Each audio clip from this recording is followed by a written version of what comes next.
Monday, October 23, 1967. Deep inside Cambodia, a six-man recon team of Montagnard tribal scouts, fierce warriors from Vietnam's Central Highlands, was hunting NVA, led by the most feared American special operator in Vietnam, call sign Mad Dog. Mad Dog trained them, fought beside them, and led from the front. They hated communists, and under his command they were so lethal, the NVA put a $10,000 bounty on his head. On this particular day, an enemy scout spotted their weapons cache. Within minutes, a platoon-sized NVA force boxed them in, took the high ground, and had them pinned down. Machine gun and mortar fire rained down from above as Mad Dog sprinted from cover to cover, unloading on the enemy with a wild mix of pistols, revolvers, and a brutal sawed-off shotgun. As the NVA closed in, withering gunfire erupted from all sides. Mad Dog's radio man got on the horn with the forward air controller circling overhead, relaying the grim reality. They were surrounded by a full NVA platoon, and an entire company was closing in fast. Hearing the chaos over the radio, the FAC made a fair assessment. "It sounds pretty bad down there. You need some help?" Mad Dog calmly keyed the mic and replied, "No, I've got him right where I want him. Surrounded from the inside."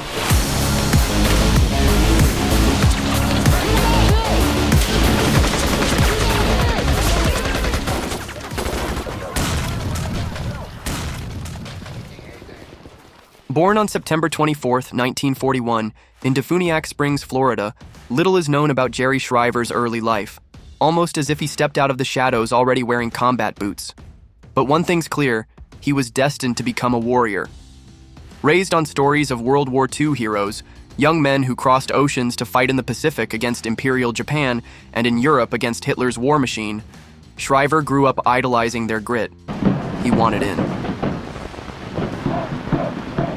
Still in his early 20s, Shriver enlisted in the U.S. Army from California, determined to follow in their footsteps. He quickly proved he had the chops, earning a spot at airborne school and donning the wings of a paratrooper. Soon, he was in the legendary 101st Airborne, the Screaming Eagles. Shortly after, Shriver pushed himself into the Army's most grueling gauntlet, Special Forces training. He emerged forged and lethal, wearing the coveted Green Beret. By then, the Cold War had spilled into Southeast Asia.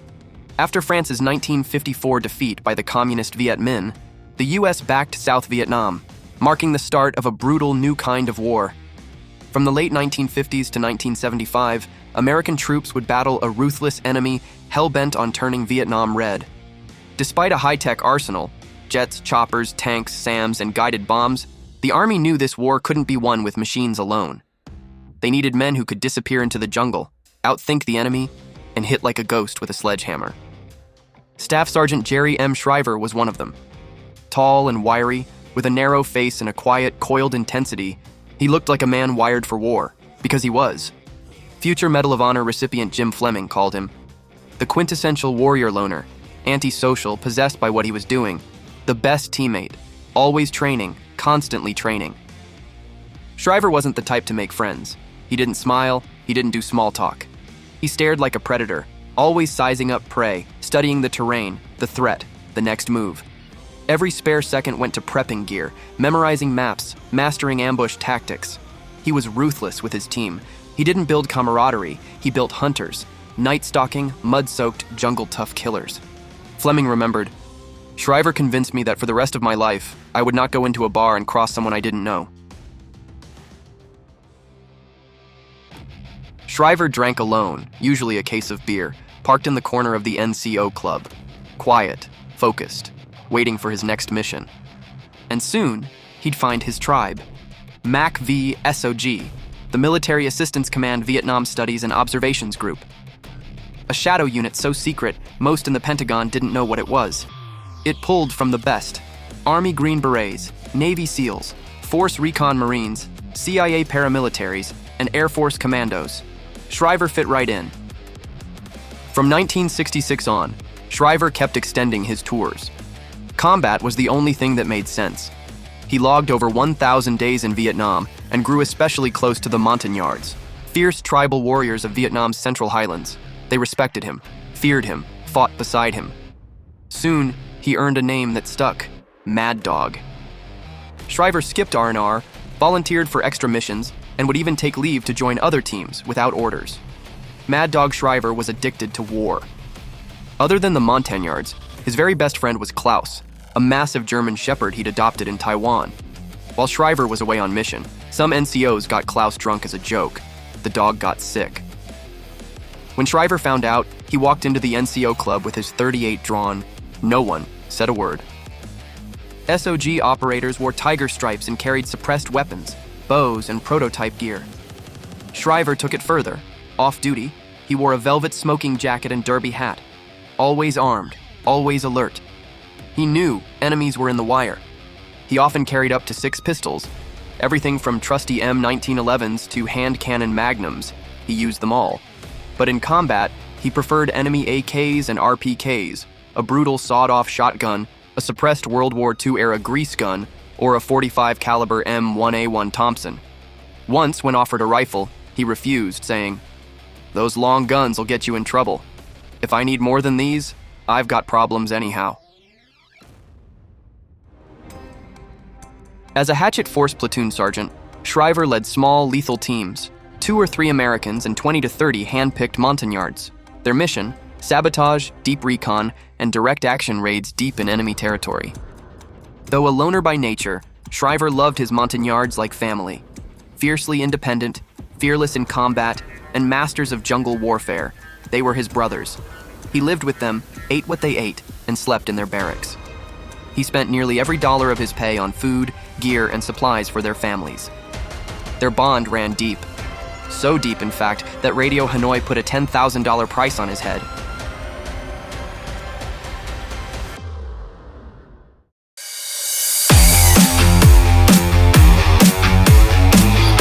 Deep in Cambodia, Shriver's 6-man recon team of Montagnards had just stashed their weapons when an enemy scout spotted them.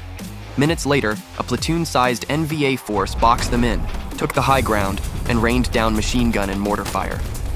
Shriver didn't flinch. He sprinted through the chaos, firing back with pistols, revolvers, and a brutal sawed-off shotgun.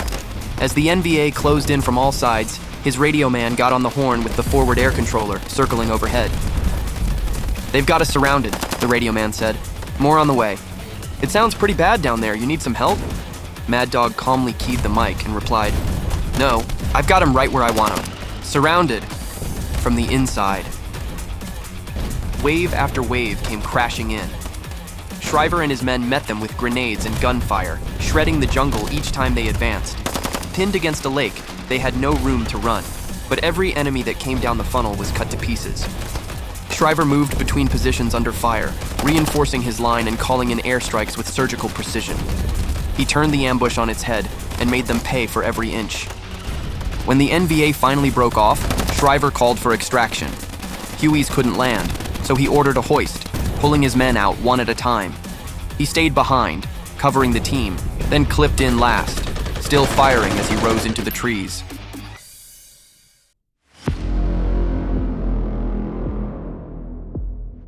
After 3 years of non-stop combat, the war had worn Shriver down. He admitted he wanted to leave, but couldn't abandon his men. He felt death coming. On April 24, 1969, MACV-SOG launched a raid on the North Vietnamese military HQ near Quan Loi, just miles from Cambodia. B-52s had softened the target. Now it was up to Shriver and his Montagnards to finish the job. Before boarding the Huey, he turned to a friend and said, "Take care of my boy." He meant Klaus. One of the Hueys had to abort, leaving his 1st and 2nd platoons without air support. The moment they landed, they were hit, machine gun fire from reinforced bunkers. Shriver estimated 6 enemy platoons surrounded them. He radioed a plan to flank the guns, then led the charge through a storm of bullets and grenades. Firing an Uzi on the move, he shielded his men as they advanced. At the tree line, he turned to them, nodded, threw a grenade, and vanished into the jungle. Jerry Shriver was never seen again. Hanoi later claimed they captured and executed him, but no body, gear, or proof was ever found. He was 27 and just weeks from finishing his 3rd tour. He left behind a few dollars, Klaus, and a velvet smoking jacket. His awards include 2 Silver Stars, a Soldier's Medal, 7 Bronze Stars, Air Medal, and 2 Purple Hearts, among others. In 1974, the Army closed the file. Jerry Mad Dog Shriver was officially listed as KIA, body not recovered, and posthumously promoted to Master Sergeant. If you made it this far, thanks for sticking with one of the most unbelievable Special Forces stories of the Vietnam War. Jerry Mad Dog Shriver wasn't just a soldier. He was a ghost in the jungle, a warrior loner who never backed down, a man who surrounded his enemy from the inside. Now tell me, does Shriver belong on the all-time list of Special Forces legends? Drop your take in the comments. And if you think more Americans should hear stories like this, hit that like button, share it, and subscribe. You'll find links below to the official sources used for this video, including after-action reports, witness accounts, and Shriver's Silver Star citations. Because legends like Shriver, they don't vanish, they reload.